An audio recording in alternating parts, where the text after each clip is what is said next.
This program on Pioneer Public Television is funded by the Minnesota Arts and Cultural Heritage Fund with money from the vote of the people of Minnesota on November 4th, 2008. Additional support provided by Mark and Margaret Yakel-Julien in honor of Shalom Hill Farm, a nonprofit rural education retreat center in a beautiful prairie setting near Windham in southwestern Minnesota. ShalomHillFarm.org. The Arrowwood Resort and Conference Center, your ideal choice for Minnesota resorts, offering luxury townhomes, 18 holes of golf, Darling Reflections Spa, Big Splash Water Park, and much more. Alexandria, Minnesota. Explore hundreds of lakes, trails, and attractions for a great vacation or a place to hold an event. ExploreAlex.com. Tri-State Brain and Spine Institute, with locations in Alexandria, Edina, Crookston, and Maple Grove. Doctors dedicated to evaluating and treating all types of brain and spine problems, no matter how complex.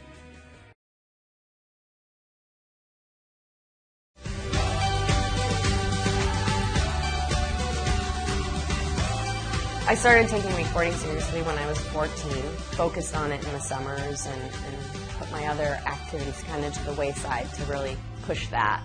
And moved to Orlando when I was 17, really didn't know anyone, really hadn't trained properly, and really learned kind of what I needed to do to make it. And in 2010, I competed for the first time and won the amateur division at Nationals, at Wakeboard Nationals. And that's kind of really the turning point when it was, whoa, this could really happen, you know? I really do have what it takes.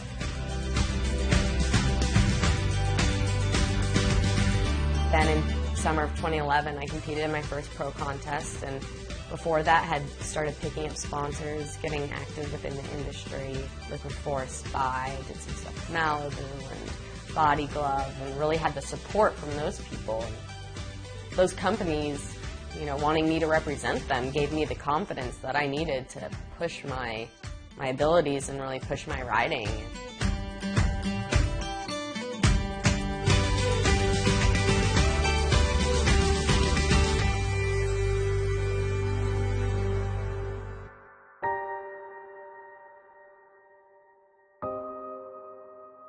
I had been out of town for a couple days, and the doctor he called me up and just said, you need to get back, there's something terribly wrong.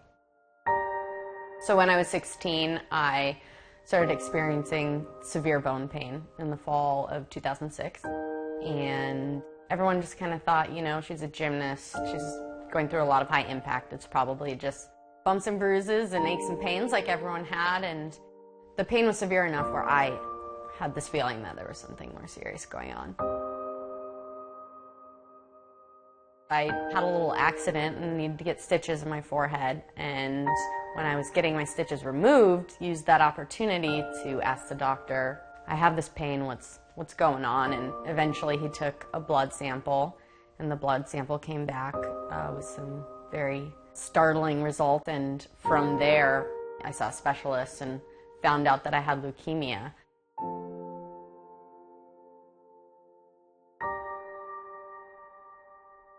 When I think about when I first found out, it was just surreal, because leukemia, cancer, but leukemia in particular, I just never imagined that it would affect me or my family. And it's amazing when you're faced with something, you really find out what you're made of.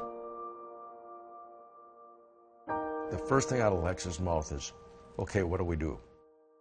What are our options? What approach do we take? All the retrospect of how did this happen, why did this happen, inconsequential at that point. So her ability to say, okay, let's take this on, greatly strengthened my ability to take it on. There was a period of time where we just didn't know what was going to happen. And it was when she had started her chemotherapy and she got really, really ill.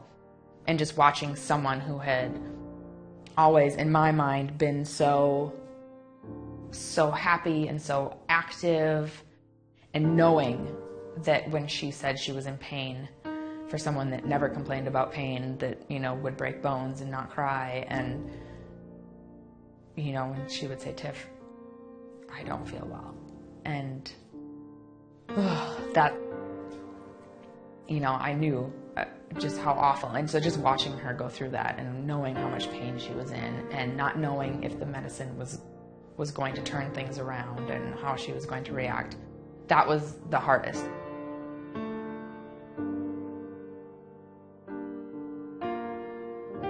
A new drug had just been developed, and at that time it was experimental.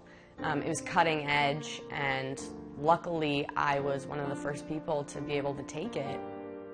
I was able to bring the cancer levels down to a stable level, and I'm actually currently still on that medication today and will be on it for the rest of my life.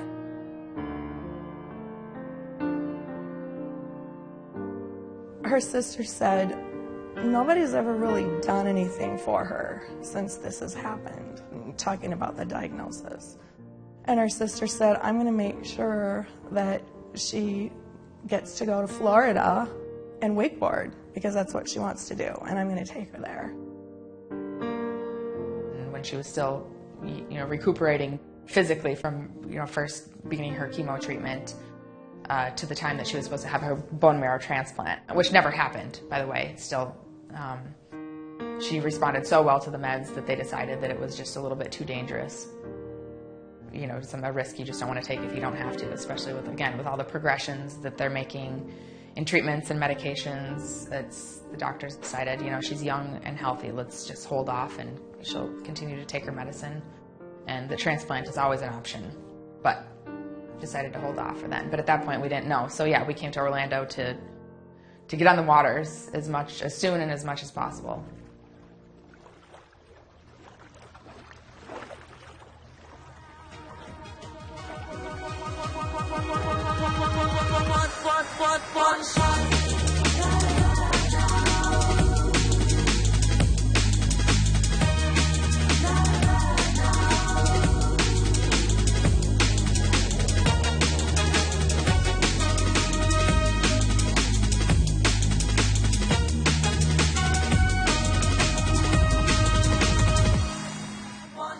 After I moved to Orlando and once I started riding on the Pro Tour, a number of other opportunities became available to me. Through wakeboarding, I've been able to do multiple photo shoots, endorsements, that type of stuff, and just other various marketing campaigns. My sister and I did the stunts for the opening scene of Two-Headed Shark Attack, and then also was a part of Wake Brothers on MTV, which was a very interesting, neat experience.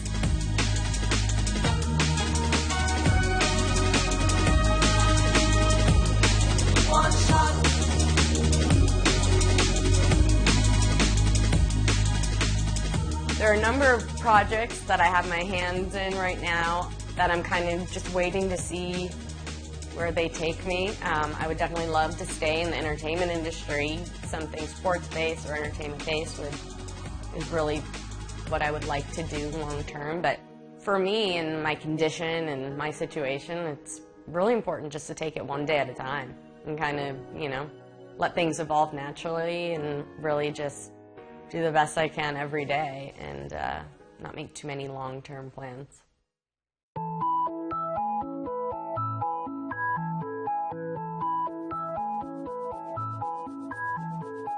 We have always had this thing with Hawaiian shirts. I don't know what it is, but we love putting on our Hawaiian shirt, and there's something that makes us feel good about putting it on when we're in a good mood, when we're doing fun things. It's go put your Hawaiian shirt on.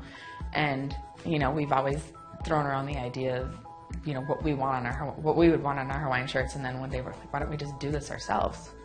Like, basically, this is an identical shirt to this. Yes. It should be. Tiff and I met with a company who has created our sample shirt. So we thought it was very important to us to create our own shirt pattern. We don't want it to be like anything else. That's the whole point. We want it to be comfortable and fun and our own. It's been just kind of a side job that we've enjoyed putting together. It's been an awesome learning experience. And hopefully it works out. And if it doesn't, well, it was still fun. So pantsless shirts is going for it, and this idea of being pantsless is not literal. You know, for me it is, but being pantsless is a state of mind. Like, it's like just picture yourself in your underwear in a Hawaiian shirt and try to be mad at someone. Like, try to be mean. You won't be able to do it.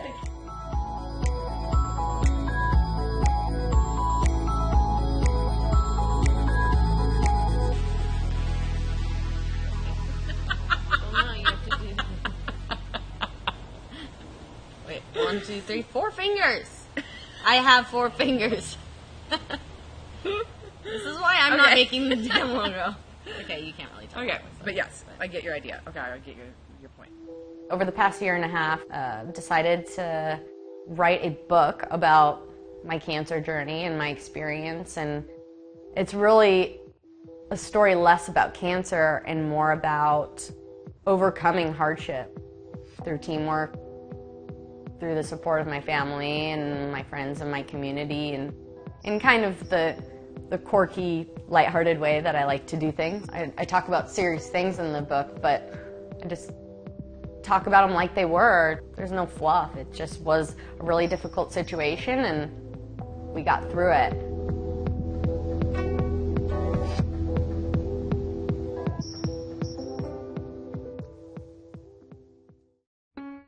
I'm Mike Schultz. I'm a director of documentary films. I tell people I'm based in northern Minnesota because I am based in northern Minnesota. Let me start over. Behind me is Moorhead. That's where I grew up.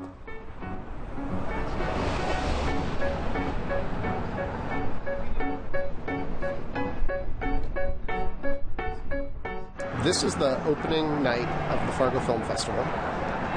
It's the 90th anniversary of the Fargo Theater, and my movie is playing tonight. I actually grew up in this theater. This theater raised me. Don't tell my mom. She's standing right behind you.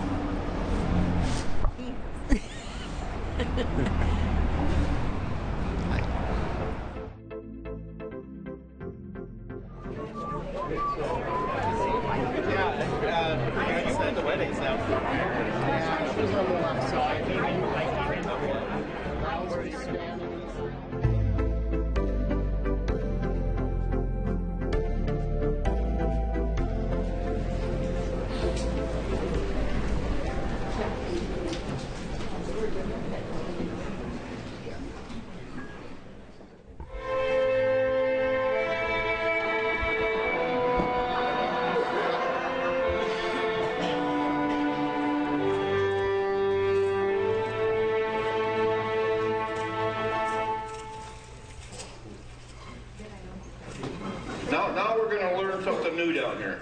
Nobody's ever seen this before. Is it kind of exciting to dig up archaeological discoveries in your own backyard? Yeah, no kidding, huh? That is amazing. Like I say, my best friend is an archaeologist. She's got to go to Central America and all over, and I go, no, I get on my four-wheeler and drive down along the edge of the lake here, you know.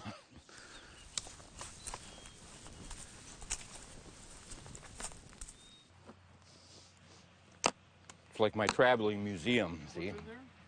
This is some of my artifacts. The most obvious one that jumped out was, you know, it's a hammerstone. It's nothing to do with Vikings, or we don't know who it, but I have this habit, you know, like when I found this, you know, as soon as you find something, that ain't real. You know, you just naturally, your mind goes to that, that's, you know, it can't be, you know, like even here. That's a chapter by itself. What is that? It's a whetstone, but, you know, for sharpening your knives and your swords, and, you know, you could figure every good Viking is going to have a whetstone, right? You know, you got a sword and you got an axe, you got to sharpen them. You know, I've been a contractor and a builder, and, you know, building is about solving problems every day. It's like a big puzzle, putting the parts together for a house or a construction project, and I'm trying to take that kind of way of looking at things and trying to study the rune stone and what is all this archaeology in Minnesota that just doesn't fit the Native Americans? There's something out of whack here. And, you know, like even when I found that javelin tip, I went to the state archaeologist, and, you know, he goes, well, it's either early settler or it's early pioneers, Native American. And I go, well, you know, maybe it's Viking. Oh, no, there ain't no such things. There were never Vikings in Minnesota.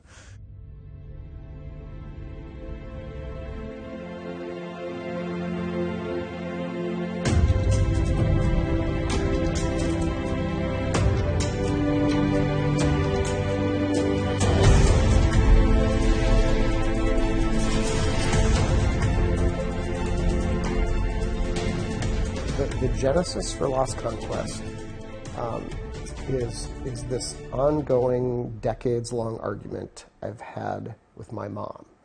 She believes, like a lot of Scandinavian people in Minnesota believe, that Vikings visited Minnesota in 1362. So, some of them even think Leif Erikson was here in the year 1000. Archaeologists don't really think that that happened. Like, going into the film, I assumed it would just kind of be, you know, a fun movie with people dressed up like Vikings, and they'd hit each other with swords, and, you know, we'd have a good laugh. And it surprised me how quickly it pivoted into something about faith and religion and belief, and just the way people hold these beliefs on sometimes not a lot of evidence.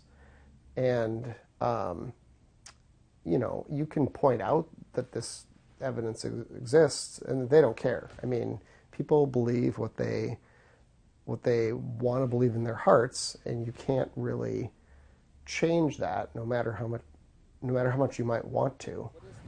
The runestone is a great big rock that a farmer found in his field, and it took them a while to figure out it was some sort of Viking cuneiform writing, or the remains of possible Viking cuneiform writing. There have been several books written on it. It's been hypothesized that it was a mooring rock for an ancient Viking ship. It's been hypothesized that it's a fake. It's been hypothesized a lot of different things, but there's been a lot of research going on about it.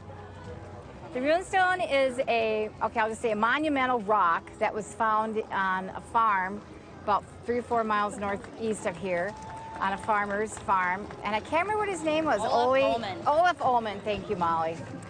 And it was put there, they believe, by the Vikings or the Norsemen, or whatever, who traveled years and years ago, whatever, to discover different parts of the country.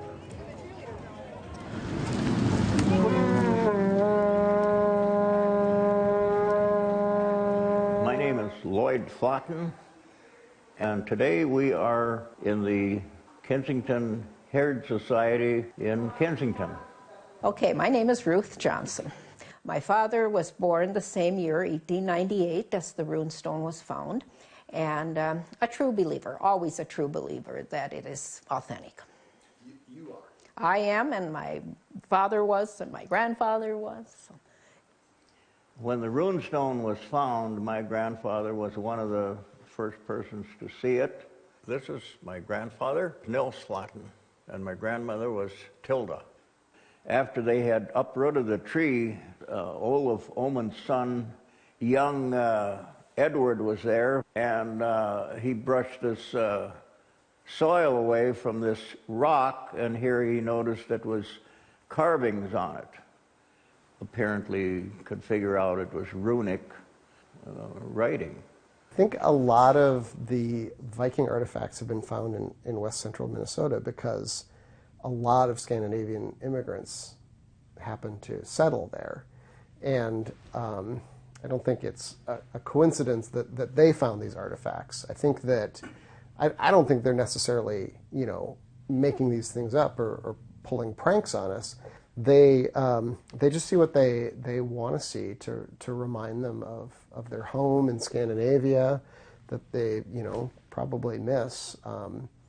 So I don't like to judge them. They're just, that's human nature.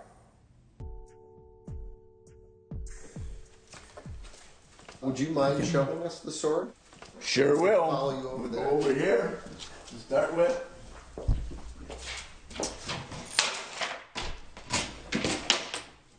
And we just go. This is a replica of it, yeah. When they decided that it was too valuable to have the actual sword in there, they made a replica so that they could show what it looked like back then. So that's the replica right there. Yep. Yeah.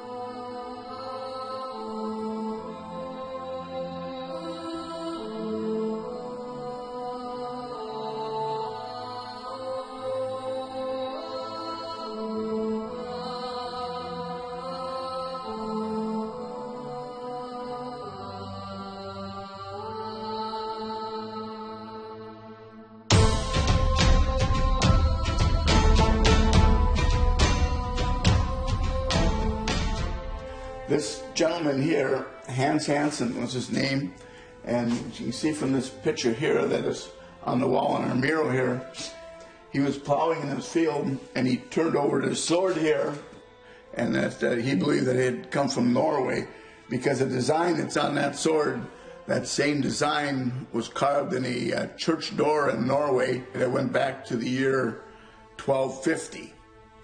So the theory around here, they believe that it was connected to the Kensington runestone, and that Vikings were able by seaway to travel, and that they got down to the an area of the Kensington runestones, and somebody on that ship had this sword. It was taken away, and as they moved, it was broken off and dropped in that field. And then otherwise, we're not certain how it could have got here. But anyway, here's a picture of the great-grandson of Hans Hansen holding the sword, and it looks a lot better. And so that's the real sword he's holding. That he's holding, yeah. It's his mother who keeps the sword. I'm not even sure where they keep it, you know. Undisclosed. Yeah, so. Okay, so, well, I better get this out. Of course, I have a hat, too.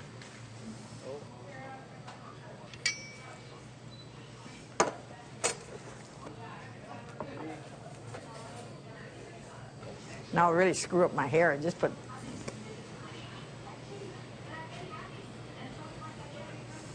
How does that look?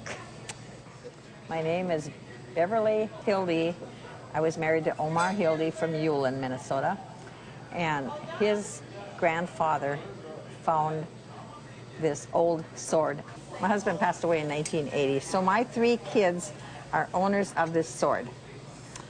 And once a year we take it to the museum in Ulen, and they have a turkey barbecue in August. So everybody can just stop in there and see the sword. And for years I've been explaining to everybody that this came with the Vikings when they originally came here. But my 2 sons took it to Minneapolis, and they talked to a sword expert, and he looked at it and said, it's not quite as old as you thought it was. You know, recently I was consulted on the Ulen sword up in Minnesota, and it's a dress or theatrical sword from the mid-1800s. But the people at the time decided it was a Viking sword. It doesn't look like any kind of Viking swords, and at the time they had an expert at the university in history who was trying to prove that the Kensington runestone was real, so any artifact that came up, he would qualify as, oh yes, that's definitely Viking, you know, but it wasn't. You know, it's not, I'm not trying to be negative in any way about it, but you know, when you want to tell the truth, when you see something and you know what it is, you got to say, so. To me, it doesn't really make any difference. I mean, it might be worth some bucks, and then again, it might not be. I could care less. It's just one of those things, you know. What are you going to do about the name of the museum? Fortunately for you, yeah, we're going to change the name of this. We're going to have to take the sword out of there, or the Viking part of it anyway. When we We raised money to get this going. Some of the people who were liked the word, the Viking part of it, and it turned out to be an inappropriate thing that we did to use that, refer to it as that, but now anyway, so we'll have to make some switches there. But the whole Lost Conquest experience has been a lot of fun. I've gotten to talk with a lot of people I didn't necessarily agree with, but everyone's been, so nice to me, and I hope I've been nice to them. I hope it's made me a better Minnesotan. I think it has. Yeah, I think it has.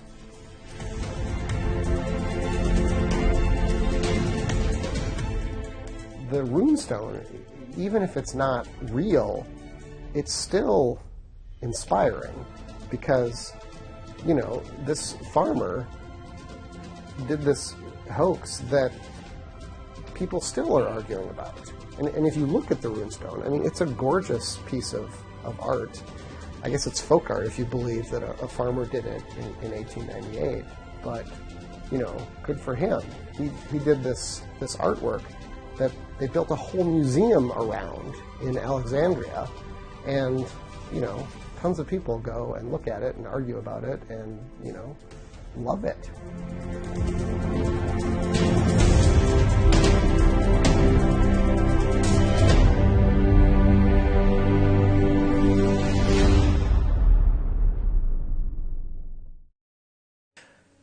This program on Pioneer Public Television is funded by the Minnesota Arts and Cultural Heritage Fund with money from the vote of the people of Minnesota on November 4th, 2008. Additional support provided by Mark and Margaret Yakel-Julien in honor of Shalom Hill Farm, a nonprofit rural education retreat center in a beautiful prairie setting near Windham in southwestern Minnesota. ShalomHillFarm.org. The Arrowwood Resort and Conference Center, your ideal choice for Minnesota resorts, offering luxury townhomes, 18 holes of golf, Darling Reflections Spa, Big Splash Water Park, and much more. Alexandria, Minnesota. Explore hundreds of lakes, trails, and attractions for a great vacation or a place to hold an event. ExploreAlex.com. Tri-State Brain and Spine Institute, with locations in Alexandria, Edina, Crookston, and Maple Grove. Doctors dedicated to evaluating and treating all types of brain and spine problems, no matter how complex.